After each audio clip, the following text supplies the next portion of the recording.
What's up, y'all? It's your girl Sakina, and I'm back with another review. This is my review for The Real Housewives of Atlanta. This is season 15, episode 15. Be sure to check us out tonight on the Whether You Like It or Not panel, hosted by Josiah's World TV.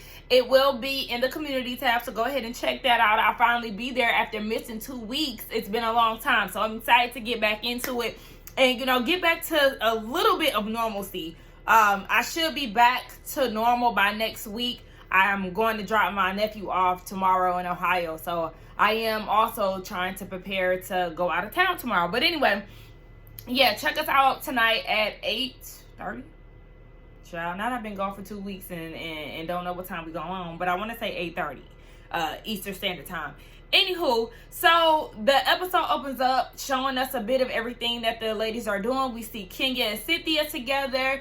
Kenya's giving Cynthia her congratulations because her divorce is finally final. And you got Cynthia in her confessional telling Kenya, baby, wrap this divorce up, okay? I done been married and divorced, and you still ain't had your divorce. Exactly. We're all trying to get them to hurry up because we just don't understand. It's been way too long.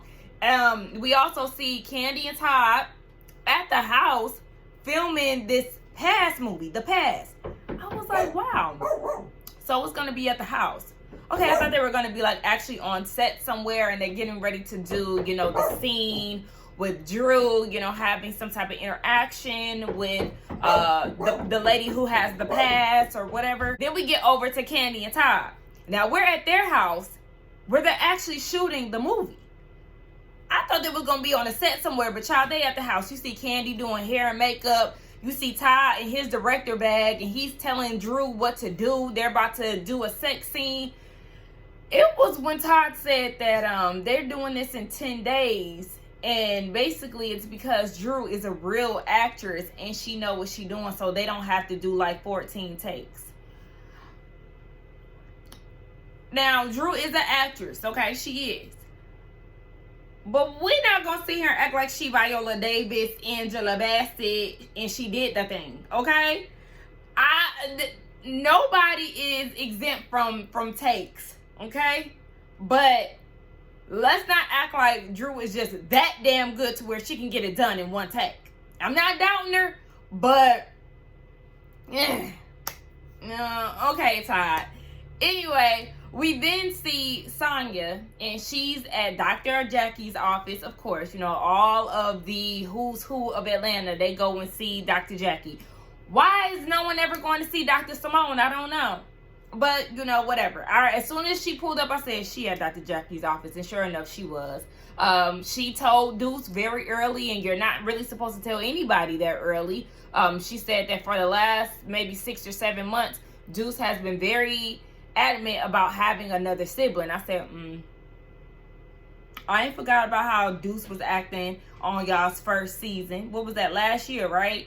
And how he was acting like he didn't want a sibling. I feel like that was Ross's doing. But she's 5 weeks pregnant, and in 4 weeks she'll be able to tell whether or not they're having a boy or girl. But they're team girls, so we'll just see what's going on. So then we get back to the Burris Tucker residence. This is day 4 of shooting, and Drew is preparing for her sex scene. Monyetta is there. Monyetta is playing the role of her lawyer, and they're talking about how this is Drew's first time, having a sex scene, let alone be it a woman, and, all of that. They're asking about if Ralph knows. She said no, she just gave him an overview, and hopefully he won't be there on the day where they actually have to shoot the sex scene. Baby, don't invite him there. Don't invite him there. He's been giving you the cold shoulder, being disrespectful. He shouldn't even be invited. You said that you don't know everything that he does for work, so he shouldn't even be in the midst of what you got going on. He's already been mixed up. He producing your song. He's in the video. Like, leave his clone head at home with all them assistants that y'all got. They get into, like, the Courtney conversation of how she called Drew a B. Monyetta pulls out the footage, and Kandi is looking at her like, did she call Drew a B? Or was it Sonya? It was Sonya. If you go back and look at it, it's clear she's saying and she's pointing at Sonya. So I'm sorry, Miss Lawyer Monyetta, your case is closed and it had fell flat. But Drew wants to get down to the bottom of it, and Y'all need to focus on the movie and not thin-lipped Courtney. But then I gotta go back to them saying the reason why they filmed at home, which I already knew. What's the cut costs? It would have been like 6 figures if they would have filmed somewhere on set. I instantly thought about Erica De Niro. Hey Erica, I instantly thought about her. I said, I know she's gonna have something to say when it comes down to this. And rightfully so, because Todd is cheap. Todd is cheap. We all know that. Candy is cheap. We all know that. Even though Candy said she really didn't even agree with that decision. But, you know, it is what it is. She said Todd is a true Leo. She let him take control. Unless she really feels strongly about whatever the situation is, then that's when she'll step in. But you should have stepped in and actually got a actual set. He was trying to channel his inner Tyler Perry, and I was like, even though we do like Tyler Perry and, you know, we go up for all of his accomplishments and all of that, even though I unfortunately heard that he did not seal the deal with owning BET, that's unfortunate. But, you know, he said, baby, I'm only giving y'all 2 bills. F that 3, and I ain't mad at him for that. The shit, 2 is enough for me. But I ain't got the type of money to be discussing them type of business moves. Anywho, yeah. Todd, we just gonna see. Sheree,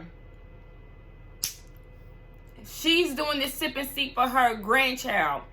All this glamour crap, I'm not calling you that. You are a grandmother, okay? You are a nana. You are abuela, okay? Girl, please.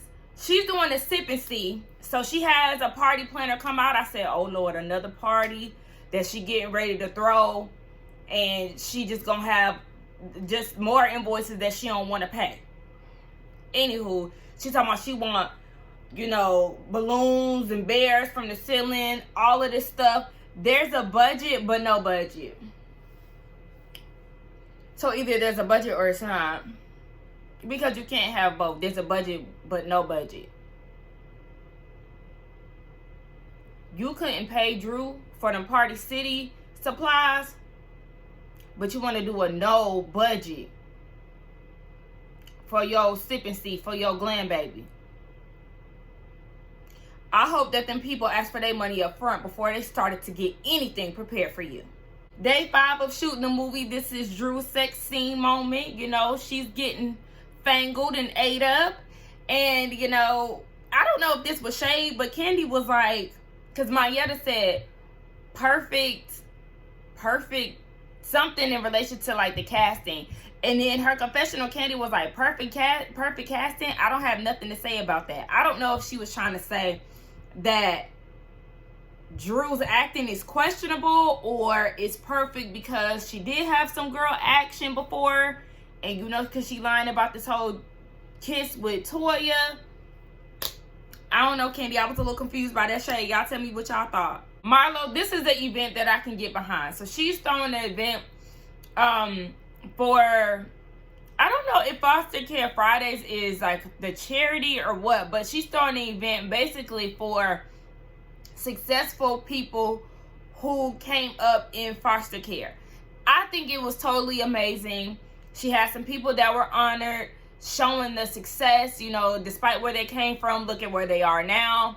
If you can keep up this, then I can get down with you a little bit more. But how you be carrying on this show, I can't stand it. Do more of this, and I can get behind you. Everybody came out in their blue, you know, their group, Sonya, Courtney, and Sheree, they came through and supported her. Sheree was late because she's doing the taste testing for the sip and see, and she got a lot of people at the house, child. I just roll my eyes every time she mentioned that dang old sip and see. But she came through serving party. I'm going to give her that. But yeah, Scott Lee came through too, and you know Sonya is eating that up. Sonya, you like Martell. I ain't got nothing against Scott Lee thus far because he ain't really did much but annoy me by constantly saying that he's Jamaican.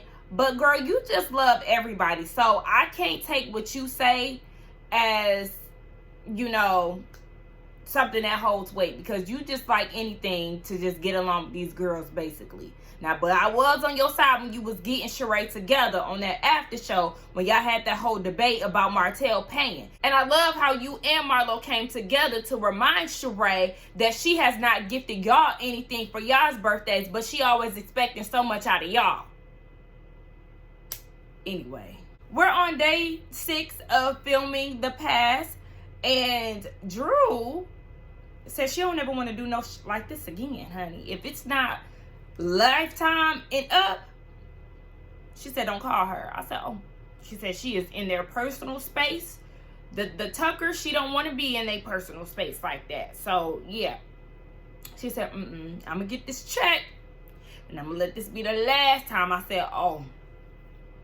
Now I'm with her on that, because it is kind of like, y'all couldn't rent out a mansion, a mini mansion, to film this.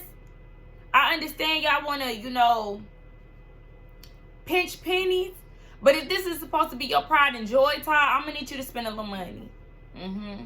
Bad enough that you did not get a generator for OLG.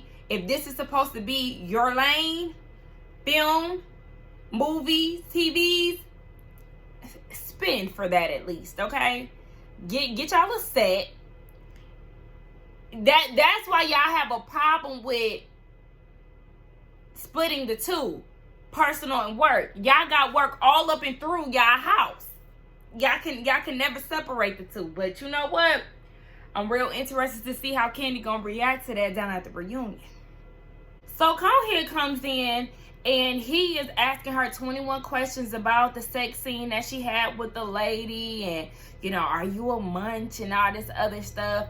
And she was like, this is the most that you've asked me from the whole time that I've been shooting this movie. And at this point, they on what, like day 7? That's all he care about. And she is actually insulted because she feels like he's not taking what she does for a living, acting seriously. Girl, he don't care. He just cares about the girl-on-girl action, because he feels like if y'all kissed and if y'all did all of this, did you orgasm and all of that, that's going to be his way of trying to get you to actually do a threesome or something. Girl, yeah, tell him the what's that, the Saucy Santana gift? Yeah, you can do that, baby. Go ahead to the left, exit stage left up out of my trailer. We get down to this sip and see, and Sheree acting like this is a sip and see for her. It started at 4. At this point it's 5. She ain't there yet, or she's not out yet. She wants to wait until everybody is there for her to come down. And Kandi and them was like, would she realize that this is not about her? Exactly. Why is you doing all of that? You wearing a sequence long gown, girl. Come on. You doing a lot. I don't even see Cairo in the mix. But anyway, the girls are all downstairs. Kandi and Sonya having a conversation. Sonya is like, girl, I called you the other day. I called you yesterday. Kandi was like, yeah, I had a long day. We was filming. Sonya talking about she don't want to hear it. Bitch, I don't have to answer your phone call, okay? Because you don't fool with me like that anyway. So what is it that you wanted? I ain't like that. So Kenya comes in. Kenya was snarky with the lady who asked her name. Now, I understand that was supposed to be light, but girl, okay, Kenya, she is supposed to know who you are, and she probably did know, but it's her job to ask that, so let her do her job, girl. And then her friend Akila, girl, nudes. Why did you show up in baby blue? This is not it. The outfit is damn so cute, but that's not the color thing, baby. I don't know how she got mixed up with blue and nude, but don't do that. Anywho, you got Sheree finally coming downstairs. She does a little photo moment, and Bob is there. So she was like, Bob is in the grandbaby's life. He wasn't that active in their kids' life, but he doing it all over again with the grandchild. And then Martell walks in, and she talking about, what took you so long? He got 5 kids. That's what took him so long. And then she talking about, I want my kids and everybody to see, me, Martell, and Bob interacting. Girl, look, button nose, that's cute that you want your family to see how y'all interact, but this is very short-lived. So Drew pulls up, And she calls Candy and was like, yeah, I'm outside, but I'm not coming in because there's a man here that assaulted me. And Candy was like, oh, I forgot about the assistant. And baby, they was talking about Anthony, the one who was calling Candy legendary Burris. The assistant who was talking ish about Drew last season and Sheree. She came back. So it is mighty funny that he is invited to Sheree's event when he had things to say about her last season. And he filmed a scene talking about her last season. Sheree, that doesn't make sense. And it does feel messy. I'm not going to say that she necessarily invited him to mess with Drew, but it's definitely weird that you would be there, or you would invite somebody to a sip and see for your granddaughter, a special event, when he had nasty things to say about you, or he had things that weren't favorable. And the way that he stomped through the chateau, I was like, he was definitely he was ready to come fight somebody. So yeah, I would not go in there just to avoid any type of conflict. We already know he messy. I know he did an interview with House of Aaron, and he was saying all this stuff about Drew. You know, he's just one of those attention-seeking type of people. So you got to take what he say with a grain of salt, baby. Do I think he was lying about everything? No. But do I think he was truthful about everything? No. Now, Drew, you was making me mad too when production asked how many shoes did he throw. They were out in the club. She had her shoes off. I don't know how things led to it, but he ended up throwing one of her shoes at her. And the producer was like, well, what kind of shoe is it? She was like, I don't know, probably a Louboutin. Drew, shut your broke ass up. I had to say it. I couldn't help myself. But Drew, you did look cute with your little glasses on and stuff. You look cute, and I don't blame you for not wanting to go into the house. But girl, shut up about that shoe. So, Sheree, you making people wait 2 hours and 15 minutes for this baby reveal. And then you say that you invited Anthony because he's the one that got you and Martell together. That's still not a reason to have him at this event. You and Martell ain't gonna be together forever. Y'all not together right now. So you don't owe him nothing. Child, so Candy is trying to fill Sheree in as to why Drew is not coming in. Anthony overhears and was like, child, ain't nobody thinking about Drew. He said some type of insult towards her in the midst of that. But he was saying that she got red and she mad because her career is down the drain. He said that he threw a shoe at her because she tried to throw a cheap bag at him, and he ain't never gonna try to assault a woman because he lived for women. And I mean, Candy is hearing him out, but she is Team Drew when it come down to it because she already know that Anthony is a shit starter. Now I'm gonna give him this: he looked good with the blonde low cut versus, you know, the locks or whatever it was that he had in his hair last season. But baby, you are a messy queen, and we want no parts. So Kenya pulls Martell aside with Sheree there in the middle, and she did say, hey, I'm always going to have Sheree's back. That's what I was trying to tell her that night. You know, in that position, I felt like you was raising your voice at me, and, you know, I didn't have a man there to match the energy that you gave. You know, here goes Sheree in her confessional. You always talking about how you ain't have no man. You can defend yourself. Okay, well, that's exactly what she did. No, she did not apologize to him. Sheree feels like she owes him an apology. Sheree, please, mute it. Mute it. But Kenya hit him with you know, if I offended you, then I apologize. But she really wasn't trying to give him one. And honestly, it's Martell, so I don't even care. Sheree, you doing a lot with this sip and see. Why is Apollo there? Why is Apollo at your sip and see? Are y'all that close? She just doing a whole lot. And you know what? I seen one of my coworkers there. I'm going to have to message her tomorrow at work. Because I was like, is that who? I peeped her like 3 times. I said, oh, wow, that's definitely her. So I'm going to ask her, you know, how the event was and all of that tomorrow. Bob Cross-Eyed Whitfield, how dare you? Oh, my God. So this sip and see was just all about Sheree. This was just a vain moment to me, but center around Sheree, because really, when people start having these events like gender reveals and sipping seeds, it's just very extra to me. Like, come on.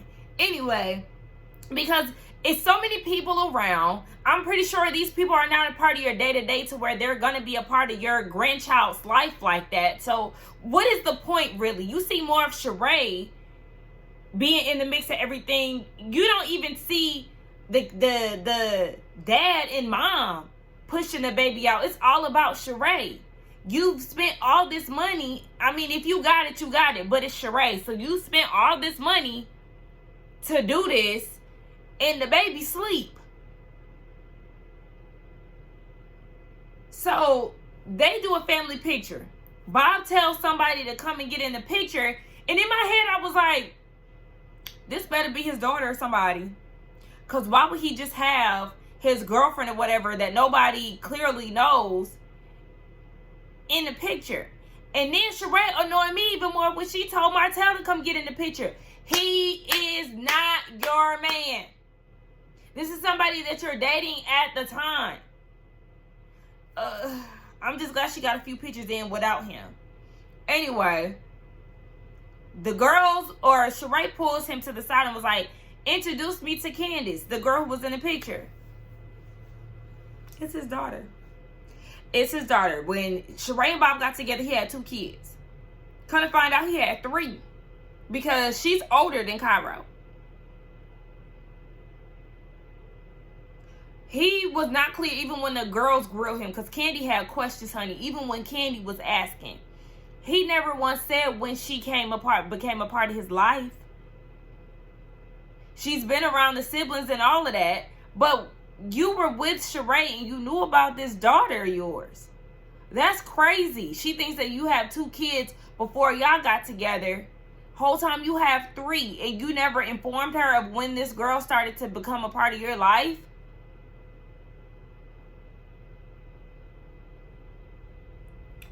These men be low down and dirty. But I'm glad that Sheree was able to, move past that. Baby, that's a thing of the past. He is my ex-husband. All that proves is that he still ain't shit. Okay? But anyway, y'all, that was the end of the review. Let me know what y'all thought about it. Let's get down in the comments and talk. Do not forget to like, comment, and subscribe to my channel. And I will see y'all in the next one. Bye.